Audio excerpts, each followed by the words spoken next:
Hey y'all, welcome back to my channel. So today I'm going to show you guys how to ombre some hair. This is some old hair that I'm going to be using. These are all the supplies that I'm going to be using. BW2 powder with a 40 volume developer, gloves, aluminum foil, and of course a coloring bulb. So the first thing that I did was lay out the aluminum foil. Now this is the remaining of the old bleach that I had. So I'm just going to finish using that. Well, the old BW2 powder, which is the bleach that I had. So once I do that, I'm just going to pour some 40 volume developer in there. Now I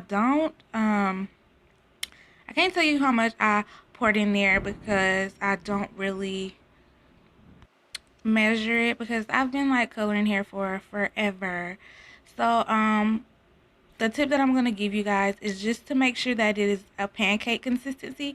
If you ever cook pancakes, you know you don't want your pancakes runny. You want it like to a thick medium consistency. What I'm doing now is I'm just adding some purple shampoo, shimmering lights. Now I'm adding the shimmering lights because it will take the brassiness out of the hair, and it'll be more blonde instead of like a reddish like tint. So this hair I have used before. As you can see, it's not in like a whole bundle because I did cut these tracks. Now I'm just adding the bleach to the hair, combing it through, and then what I'll do is I will be wrapping it in aluminum foil.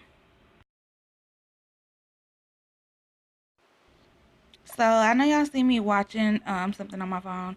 I'm watching Dami and Ra. I think that's their name.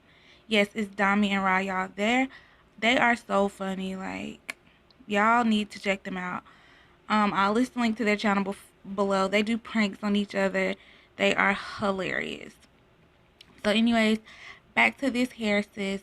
I wish I could tell y'all where I got this hair from, but this is the cheapest hair that I ever bought. In order to find out where I got this hair from and how I came across this hair, you will have to watch the story time about this hair, which I will link below. It was definitely a come up, the biggest come up that I've made in a long time. And once you guys see the way it dyes, it is like a whole nother level.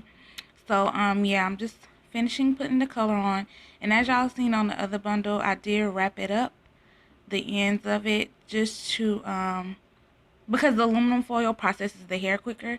And when you wrap your hair in aluminum foil after you use bleach, you do need to watch it because it will start to get hot.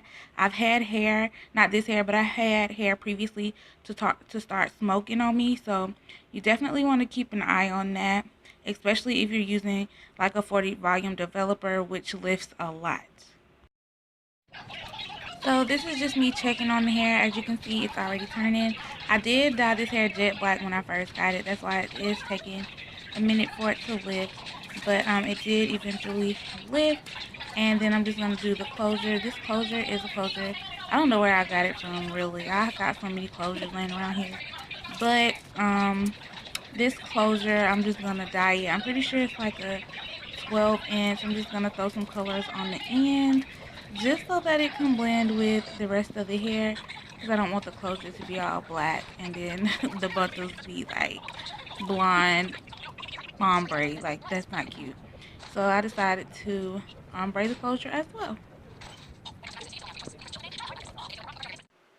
Alright, so this is how the closure looks after I put the bleach on it. I'm just going to fold it up. Boom, boom. Just like I did the bundles. Let it start processing. I left the color in about 15 minutes because, like I said, it processed really quick. This is how the bundles look wet. It's really bright when it's wet, so you know it's going to be bomb once it dry, girl. If y'all want to see how I made this into a wig, I will definitely list the link below once I post the video. Don't forget to subscribe to my channel, y'all, and hit that notification bell. Talk to you later. Bye.